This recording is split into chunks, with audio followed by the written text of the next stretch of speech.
കിസാറ്റ് കാറ്റ് 2024 റിസൾട്ട് കഴിഞ്ഞ ദിവസം പബ്ലിഷ് ചെയ്തായിരുന്നു. അപ്പോൾ അതിൻ്റെ അടിയിൽ ആ ഒരു വീഡിയോ ഇട്ടപ്പോൾ അതിൻ്റെ അടിയിൽ കണ്ട ഏറ്റവും കൂടുതലൊരു കമൻറ്റാണ് കുറേ പേരൊന്നും ആ ഒരു റാങ്ക് ലിസ്റ്റിൽ വന്നിട്ടില്ല എന്നുള്ളത്.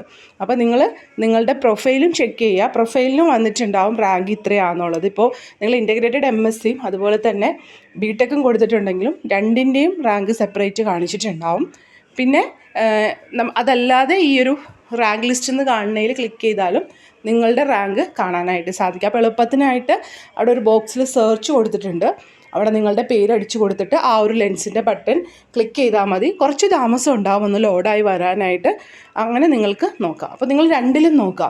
പ്രൊഫൈലില്ലെങ്കിലും ലിസ്റ്റിലുണ്ടോ എന്ന് നോക്കുക. ഇനി ലിസ്റ്റിലുണ്ട് പ്രൊഫൈലില്ലെങ്കിലും അങ്ങനെ നോക്കുക. ഓക്കെ.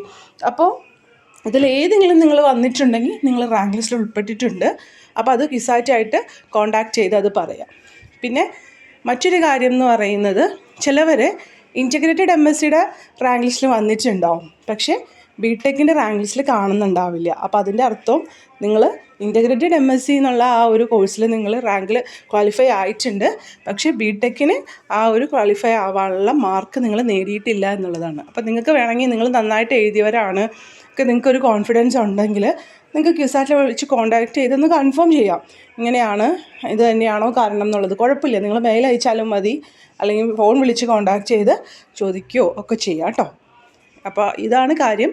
നിങ്ങൾ ആ റാങ്ക് ലിസ്റ്റിൽ ഇല്ലാത്തതിൻ്റെ കാര്യം മെയിനായിട്ട് നിങ്ങളത് ക്വാളിഫൈ ആവാത്തതുകൊണ്ടായിരിക്കും.